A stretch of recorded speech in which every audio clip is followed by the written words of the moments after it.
Et salut tout le monde, c'est MT, j'espère que vous allez bien car aujourd'hui dans cette vidéo on va tout simplement parler de ça. À l'heure actuelle, ça c'est l'un des pires placements finalement que vous allez pouvoir avoir pour votre water cooling dans un boîtier de PC et clairement c'est vraiment pas pertinent d'un point de vue performance. Alors là je l'ai juste posé, je l'ai pas installé et vous allez voir pourquoi juste après. Mais aujourd'hui, le fait de placer justement votre water cooling à l'avant, c'est l'une des erreurs les plus courantes que l'on peut voir dans le montage aujourd'hui de PC et c'est pour ça que je voulais justement vous l'expliquer et vous le démontrer par rapport au test justement de ce que ça donne et l'impact d'avoir un water cooling à l'avant. Donc si vous aimez ce type de vidéo, n'hésitez pas à me le dire directement en commentaire, à mettre un pouce bleu et puis à vous abonner en activant la cloche des notifications pour être au courant de toutes les prochaines vidéos. Et puis avant d'attaquer dans le vif du sujet et vous expliquer le pourquoi, du comment et le fondement de cette partie-là, cette vidéo est sponsorisée par le partenaire de la chaîne qui est VIP Ursidiki, donc je vous mets un timecode si vous souhaitez passer à sponsor. Je vous laisse vous servir votre meilleur petit café des familles. On se retrouve d'ici une minute pour entrer dans le vif du sujet avec un test concret sur la partie performance du placement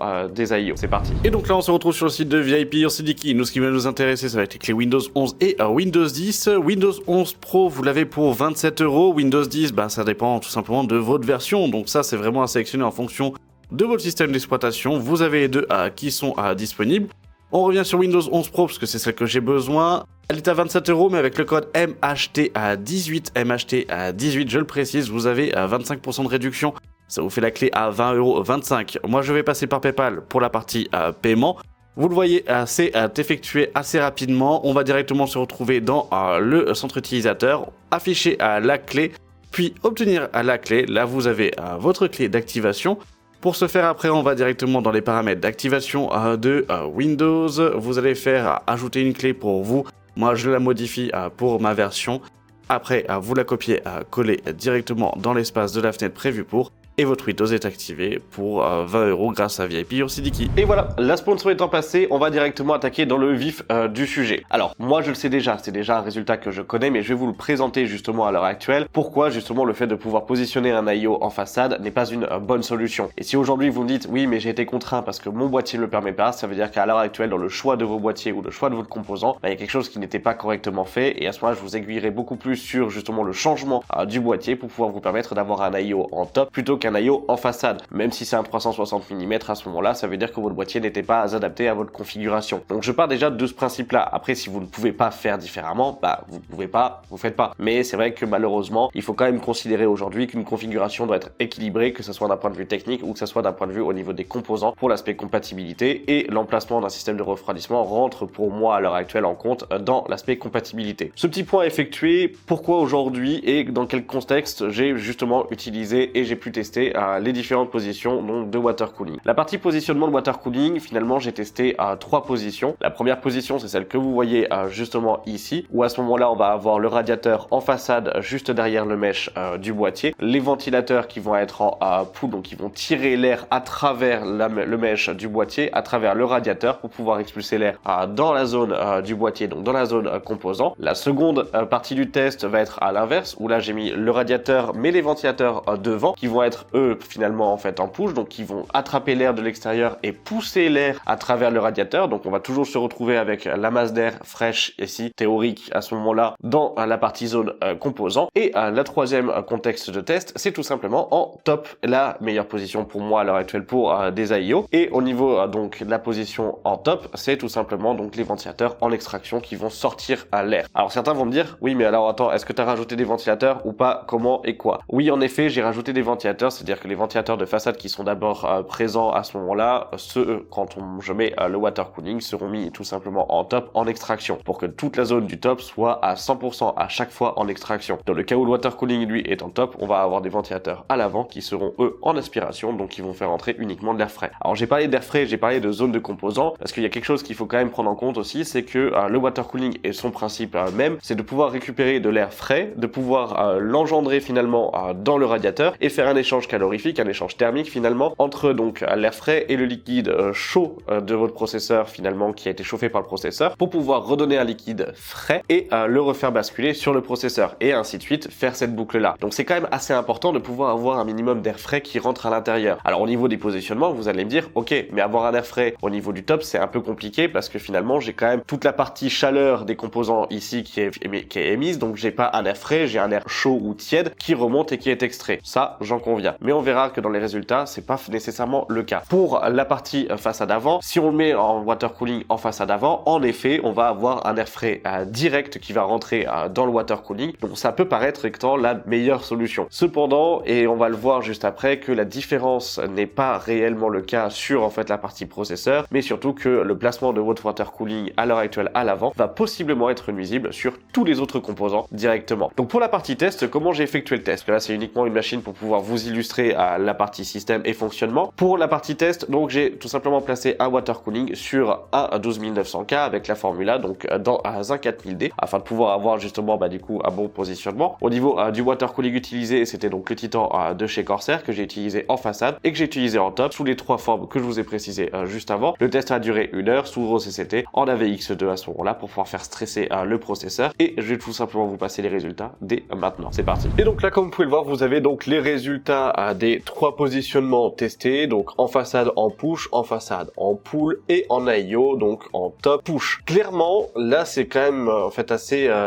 parlant finalement. Vous voyez que en façade, on a finalement de meilleures températures que sur le top. Quand même bizarre parce qu'au début de vidéo, je vous ai dit comme quoi justement c'était pas la position idéale, mais on voit qu'on a jusqu'à un peu plus de 3 degrés d'écart finalement. Avec l'IO en top, on était à 75 degrés sur le processeur, 72 degrés pour la façade en push, et en pull, qui est un peu moins performant à ce moment-là, on est à 73,5 degrés, donc sur la façade. En soi, c'est pas non plus énorme, c'est pas des grosses différences, mais c'est plus performant de les avoir en façade, en tout cas sur la partie processeur. Et je tiens quand même à le préciser, donc on a 2 ventilateurs qui sont utilisés, qui sont les Arctic P12 Max, qui sont utilisés donc à 100% en extraction sur le top quand on a donc l'IO en façade dans les deux circonstances. L'IO, c'est toujours le Corsair à Titan RX 240 mm, les ventilateurs eux sont tous mis à 100%, la pompe aussi, et le test, là ce sont les températures maximales que vous obtenez, donc sur un 12900K sur OCCT pendant 1 heure avec un stress test donc en AVX2. Donc autant vous dire que là on envoie quand même assez fort, on a une utilisation qui est supérieure finalement presque à l'utilisation générale et globale de n'importe qui, et c'est vrai que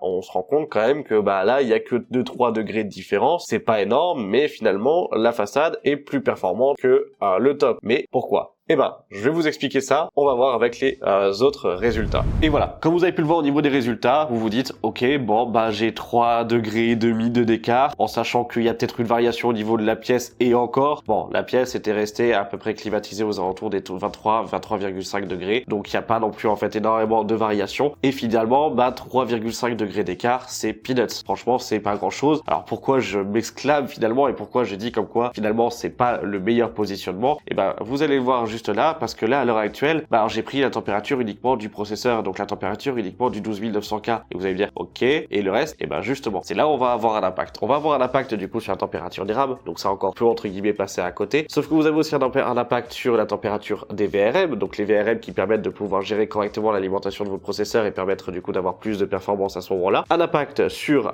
le chipset à ce moment-là et le PCH directement de votre carte mère, et surtout un impact sur votre carte graphique. Et c'est là où ça va jouer, c'est que on le sait aujourd'hui que quand on arrive directement à avoir de l'air qui influe directement sur la carte graphique, et ça on a pu le voir et le constater avec le test justement d'Airflow que je vous avais fait sur la chaîne, ou tout simplement quand ZXT avait sorti le H5 avec un ventilateur qui permettait de pousser directement l'air frais sur la carte graphique, on va gagner. Et plus on va avoir un bon système de refroidissement sur le carte graphique, plus on va pouvoir permettre de gagner des performances jusqu'à un certain plafond bien évidemment, mais en tout cas c'est toujours bénéfique d'avoir un meilleur système de refroidissement. Ça c'est acté finalement, j'allais dire c'est une vérité sur le coup. La seule différence qu'il va y avoir, c'est que le fait de placer à l'heure actuelle justement votre IO à ce moment-là à l'avant, peu importe l'emplacement des ventilateurs au niveau du radiateur, dans tous les cas vous faites l'échange calorifique à l'avant de votre boîtier. Cet échange là, il va passer en air chaud, et c'est un air chaud, un air tiède qui est ici, et cet air tiède là, finalement il va venir contribuer à une certaine chaleur en plus de la chaleur produite par les composants, et il va permettre d'augmenter la température générale de la zone de composants, et après elle va être extirpée par les ventilateurs en extraction sur le dessus. Donc là ce que j'ai tout simplement fait, c'est que je vous ai testé à ce moment-là avec la carte graphique qui n'a pas été stressée, qui est juste resté en température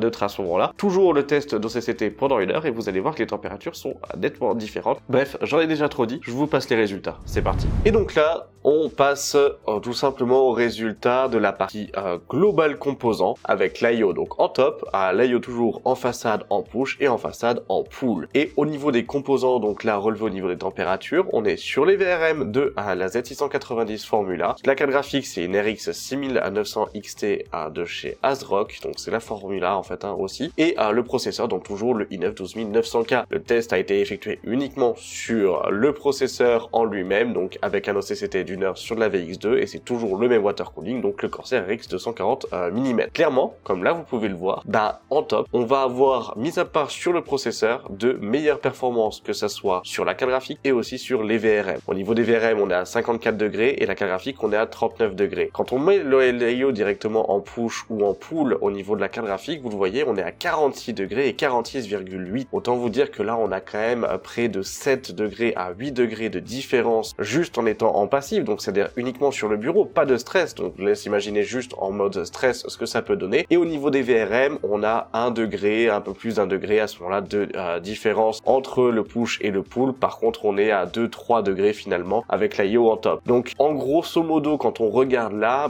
c'est vrai que de façon globale sur la globalité des composants, le fait de pouvoir positionner son IO en top sera plus performant et sera plus techniquement judicieux que de le mettre en push ou en pull sur la façade de votre boîtier. Et voilà, vous avez pu le voir avec les résultats finalement que le fait d'avoir le water cooling qui soit lui directement à l'avant de votre boîtier n'est clairement pas une bonne solution. Ce qui fait qu'aujourd'hui, si on en vient vraiment là sur la partie conclusion en fait globale, le meilleur placement pour votre water cooling, ça sera toujours au top de votre configuration à l'heure actuelle. Alors certains vont me dire, ouais, mais alors pourquoi tu ne mets pas en dessous? Pourquoi tu viens pas mettre directement dans le cas où le boîtier le permet, en mode plancher, hop, le water cooling comme celui-ci? Pourquoi tu fais pas ça? Alors tout simplement parce que à l'intérieur des water cooling et surtout d'un IO, vous le voyez pas, mais vous avez une bulle, vous avez de l'air parce que le système est pas à 100% rempli en fait dessus, il est pas sous vide si on peut dire ça. Enfin, c'est pas l'expression pas sous vide n'est pas réellement la bonne chose, mais en gros vous avez une bulle d'air. Cette bulle d'air là, en fait, elle va se déplacer au fur et à mesure jusqu'à rester à un point fixe au niveau du fonctionnement. Quand on prend un water cooling comme celui-ci, au niveau de la pompe, quand vous le mettez en fait ici, il faudrait avoir la bulle d'air qui soit elle positionnée dans le radiateur et non pas dans la pompe. Si vous mettez la pompe justement en haut, l'air, et lui il cherche à s'échapper et il monte toujours en hauteur. Ce qui fait que au niveau de cette bulle d'air là, elle va venir se positionner au niveau de la cold plate, donc au niveau en fait de votre pompe. Votre pompe va aspirer de l'air, donc elle risque de claquer beaucoup plus rapidement. Et de deux, vous allez avoir une surface qui ne sera pas en contact finalement avec du liquide et qui n'aura pas de possibilité d'échange thermique, qui fait que vous allez augmenter la température de votre processeur et vous risquez finalement de casser votre matériel, que ça soit pour en fait aspect carte mère avec une chauffe excessive, que ça soit pour votre processeur ou tout simplement le premier cas, en fait finalement le water cooling. Donc là, c'est vrai que le fait de le mettre en sous-bassement, c'est pas évident. Alors vous allez me dire,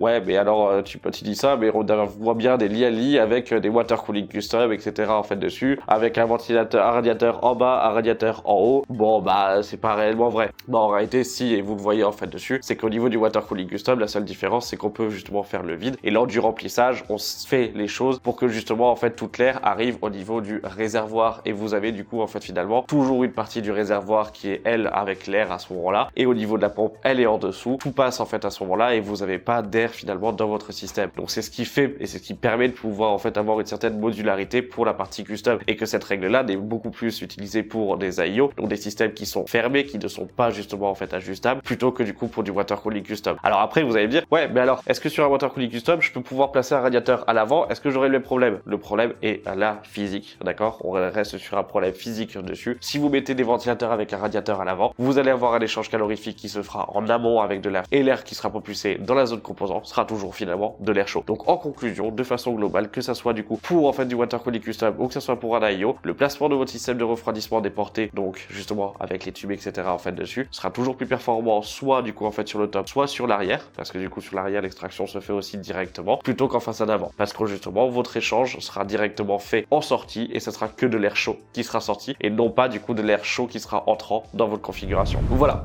J'espère que cette vidéo du coup vous aura aidé, j'espère qu'à l'heure actuelle du coup j'ai été assez clair. Si vous avez des questions, si vous avez des précisions, si vous souhaitez du coup en fait en savoir plus ou si vous avez des remarques aussi, dans le cas où elles sont constructives bien évidemment, et n'hésitez pas à me le dire directement en commentaire, ça fait toujours plaisir et ça permet aussi de pouvoir de se remettre aussi en question en fonction ou de pouvoir aussi soulever de nouveaux thèmes et à ce moment-là pouvoir les traiter directement en vidéo. Donc n'hésitez pas en fait à faire part directement de vos avis en commentaire, c'est vraiment important pour moi et ça me soutient aussi à vous produire du contenu. Et puis vous savez quoi faire à ce moment-là si vous avez aimé la vidéo avec le petit pouce bleu, en vous abonnant, en activant la cloche de notification pour être au courant de toutes les prochaines vidéos. N'hésitez pas non plus à me suivre directement sur mes réseaux sociaux, vous avez tous les liens en description, sur Twitch aussi, on peut en parler de vive voix, je suis quand même très ouvert et justement là on pourra aussi faire des tests en direct et pouvoir à ce moment-là vérifier certaines hypothèses en fonction. Donc n'hésitez pas à ce moment-là à me rejoindre sur Twitch, je vous avez le lien directement aussi en description. Merci d'avoir regardé la vidéo jusqu'à la fin, je vous remercie, je vous dis à la semaine prochaine pour une prochaine vidéo sur la chaîne. C'était MT, salut!